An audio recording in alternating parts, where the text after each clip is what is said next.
दोस्तों, आपने यह कहावत तो सुनी होगी कि हम गैरों को क्या दोष दें, हमें तो अपनों ने ही लूटा।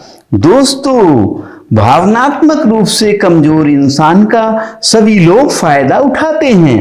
अक्सर आपने देखा होगा कि जो भी इंसान नर्म दिल होता है, करुणावान होता है, वो करुणावश दूसरों की सहायता करता रहता है। लेकिन ऐसे इंसान को बदले में क्या मिलता है? सिर्फ और सिर्फ धोखा और कुछ भी नहीं। तो क्या एक इंसान को दूसरे इंसान की मदद नहीं करनी चाहिए? जरूर करनी चाहिए, परंतु अपनी कीमत पर नहीं, अपने को बर्बाद करके नहीं। तो क्या इंसान को दयालु नहीं होना चाहिए? क्या संवेदनशील होना गुनाह है? संवेदनशील इंसान का दिल अच्छा होता है। ऐसा इंसान दूसरों का अपने से ज्यादा ख्याल रखता है, दूसरों को अपने से ज्यादा प्रेम करता है। प्रेम भी तो एक संवेदना ही है, तो क्या प्रेम करना गलत है? दोस्तों, आज जो कहानी मैं आपको सुनाने जा रहा हूं, उससे आप जानेंगे कि किस प्रकार एक इंसान समाज में संवेदनशील, करुणावान व दयालु बनकर रह सकता है, ताकि लोग उसका फायदा ना उठा सकें। इस कहानी के माध्यम से आपको कुछ ऐसे तरीके पता चलेंगे जिनसे आप अपनों से ही धोखा खाने से बच सकते हैं। चलो तो कहानी शुरू करते हैं। दोस्तों, इससे पहले कि आप हमारी कहानी में खो जाएं, हमारे चैनल को सब्सक्राइब जरूर कर लें, जिससे हमारा हौसला बना रहे। दोस्तों, प्राचीन समय की बात है कि निचले हिमालय की पहाड़ियों में बसे एक छोटी सी गांव में अभय नाम का नवयुवक रहता था। अभय एक दयालु प्रकृति का इंसान था, जो अक्सर दूसरों की मदद करता रहता था। अभय एक मेहनती इंसान था।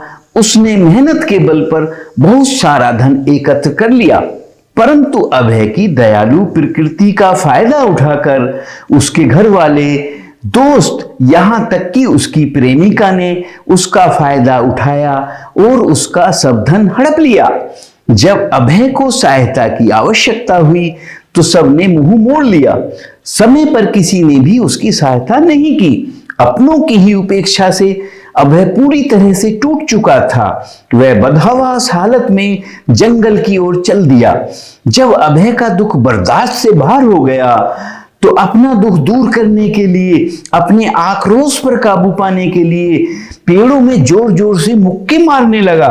बड़े जोर जोर से मुक्के मारे जा रहा था और अपने मन के आक्रोश को निकालने की कोशिश कर रहा था। वह बहुत परेशान था। उसे कहीं भी शांति नहीं मिल रही थी। वो तो लगातार उस पेड़ पर मुक्के मारे जा रहा था। उस जंगल में शीतल पानी का एक झरना था, जहां एक बौद्ध भिक्षुक रोज संध्या समय स्नान करने आया करते थे। बौद्ध भिक्षुक जब स्नान करने झरने की तरफ आ रहे थे तो उन्होंने उस लड़के की हालत देखी। वो जोर जोर से चीख रहा था, रो रहा था, लगातार मुक्के मारे जा रहा था, जिसकी वजह से वह लहूलुहान हो गया था। वहां दूर दूर तक कोई नहीं था। लड़के को देखकर बौद्ध भिक्षुक वहीं रुक गया। भिक्षुक को अब लड़के की चिंता सताने लगी। उसने सोचा कहीं है लड़का आत्महत्या ना कर ले, इसीलिए भिक्षुक उस लड़के पर नजरें गड़ाए हुए था। भिक्षुक चुपचाप खड़ा हुआ लगातार लड़के को देख रहा था। कुछ देर तक तो उस युवक ने भिक्षुक को नजरअंदाज किया, किंतु कुछ देर बाद उसे अजीब सा लगने लगा। उसने सोचा कि ना तो ये मुझे रोक रहा है और ना ही कुछ कह रहा है, ये बस देखे ही जा रहा है। बड़ा अजीब आदमी है। जब कुछ देर बाद भी भिक्षुक कुछ नहीं बोला तो लड़के ने अचानक उससे पूछ ही लिया कि भंते, आप अपने रास्ते क्यों नहीं चले जाते? आप क्यों मुझे लगातार देखे जा रहे हैं? भिक्षुक ने बड़े शांत स्वर में कहा, भाई, मैं तुम्हें रोक नहीं रहा हूं, तुमसे कुछ कह भी नहीं रहा हूं, तो फिर तुम्हें क्या परेशानी है?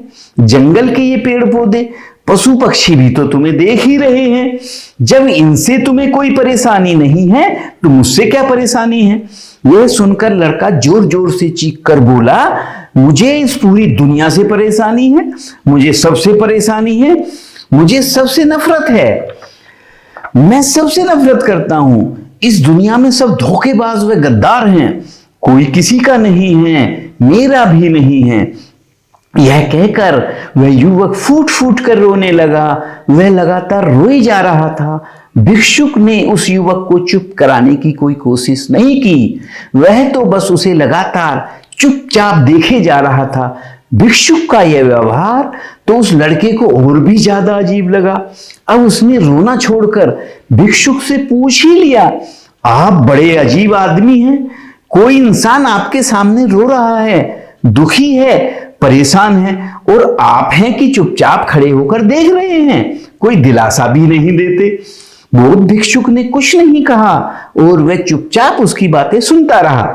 जब युवक की सारी भड़ास निकल गई तो बौद्ध भिक्षुक ने बड़े शांत स्वर में युवक को समझाया और कहा कि आज तो मैं तुम्हें दिलासा दे सकता हूं, तुम्हारे आंसू पोंछ सकता हूं, लेकिन इससे तुम्हारी समस्या का समाधान नहीं होगा। बस कुछ देर के लिए तुम्हारा मन हल्का हो जाएगा।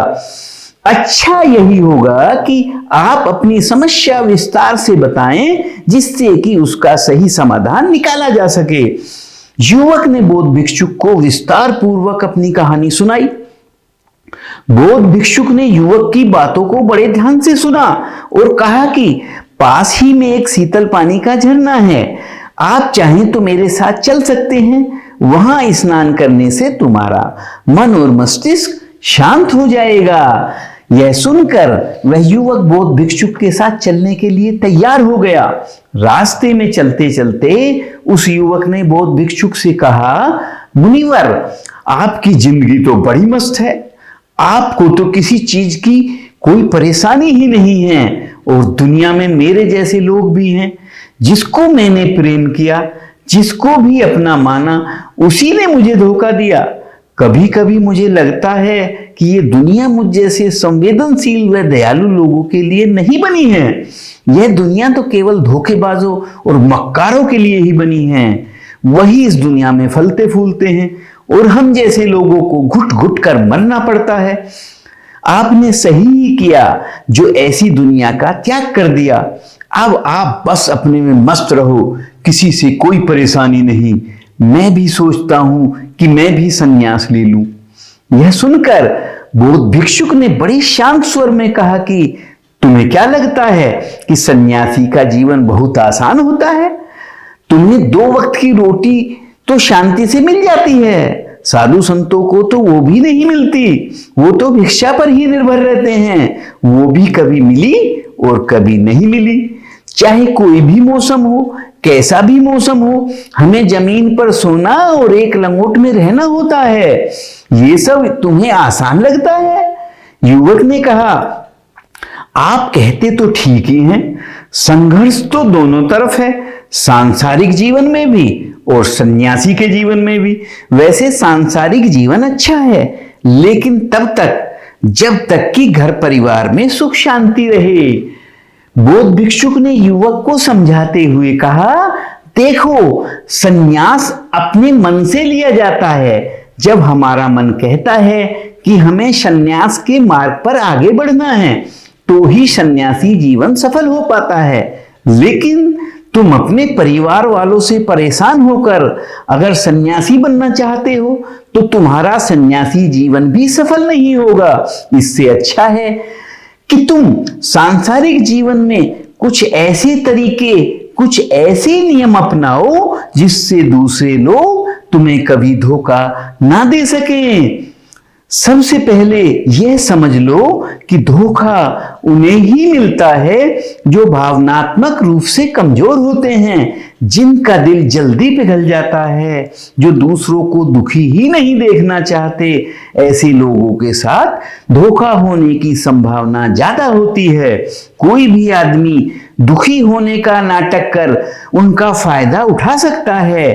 इसीलिए सबसे पहले यह बात ध्यान रखना कि किसी भी व्यक्ति को यह एहसास मत होने देना कि तुम भावनात्मक रूप से कमजोर हो, नरम दिल हो, ऊपर से कठोर बने रहो और केवल सच्चे व जरूरतमंद इंसान की ही मदद करो। दूसरी बात समझने की यह है कि हम बहुत जल्दी दूसरों पर विश्वास कर लेते हैं। प्यार में तो अक्सर ऐसा ही होता है। हमारी यह आदत हमें हानि पहुंचाती है।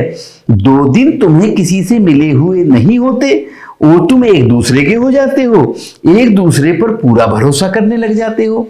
यही भरोसा तीसरे दिन टूट भी जाता है, फिर तुम्हें धोखा मिलता है, फिर तुम परेशान होते हो। इसलिए किसी भी रिश्ते को आगे बढ़ाने के लिए समय की जरूरत होती है। ऐसे रिश्तों को समय दो, इससे तुम्हें सामने वाले की अच्छाई बुराई का पता चल जाता है। इसलिए जल्दबाजी में किसी पर विश्वास मत करो। अगला तरीका समझने से पहले तुम्हें ऐसे लोगों को समझना होगा जो दूसरों की चापलूसी करते हैं। चापलूस लोगों से सदा सावधान रहना। ऐसे चापलूस लोग तुम जैसे भोले भाले लोगों को अपने जाल में फंसाकर अपना उल्लू सीधा करते हैं। अगला नियम बताते हुए बौद्ध भिक्षुक ने कहा कि सांसारिक जीवन में एक बात यह समझने की होती है, किसी की भी सहायता करने से पूर्व उसे जांच परख लो। जरूरतमंद की सहायता करना बुरा नहीं है, परंतु ऐसे व्यक्ति की कभी सहायता ना करना जिसकी नीयत आपको ठगने की हो, आपको लूटने की हो। अक्सर आपके अपने ही आपकी दयालुता का फायदा उठाकर आपको ठग लेते हैं, आपको लूट लेते हैं, जबकि उन्हें किसी सहायता की आवश्यकता ही नहीं होती। बौद्ध भिक्षुक ने युवक को आगे समझाते हुए कहा कि तुम लोगों को नजरअंदाज करना भी सीखो। सच्चा हितैषी वही होता है जो संकट के समय भी आपके साथ बना रहे। ऐसे फालतू लोग जिनकी नजर सिर्फ और सिर्फ आपकी दौलत पर होती है, उनसे दूरी बनाना ही ठीक है।